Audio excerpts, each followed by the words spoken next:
রাধে রাধে বন্ধুরা, কেমন আছো তোমরা সবাই? আশা করছি তোমরা সবাই ভালো আছো।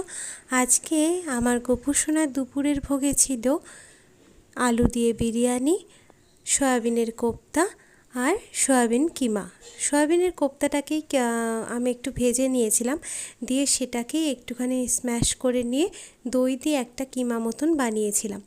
কারণ এছাড়া সয়াবিন বিরিয়ানির সাথে আমার আর কোনো অপশান ছিল না। ভেবেছিলাম পনির বানাবো, তা পনিরটা আনা হয়নি বলে সয়াবিনটা দিয়েই আমি এরকম কিমা মতন বানিয়েছিলাম। তোমরা দেখে জানাও কেমন লাগছে। আজকে আবার গোপু সোনা তো ভীষণ খুশি, ও অনেক দিন ধরে এটার আবদার করছিল আমার কাছে, তো সেই জিনিসটাই আজকে আমি করতে পেরেছি। তো ভীষণ ভালো লাগছে। রান্নাটা করতে একটু বেলা হয়ে গেল, তাই পোস্টটা দিতেও দেরি হয়ে গেল। তো তোমরা দেখে জানাও কেমন লাগছে। বিরিয়ানিটা আমি ভেবেছিলাম কালকে অর্থাৎ সোমবার দিন রথযাত্রার দিনকে বানাবো, কিন্তু সেদিনকে আমার একটা মিস্টেক হয়েছে যে আমি বুঝতে পারিনি যে সোমবার রথ না মঙ্গলবার রথ, তাই জন্য কালকে বানানো হয়ে ওঠেনি। কালকের খাবারটা তো তোমরা দেখেইছো, তাই আজকে বিরিয়ানিটা বানিয়েছি। বিরিয়ানিটা ভিডিও করতে পারিনি, কোনো এক সময় হয়তো করে দিয়ে দেব।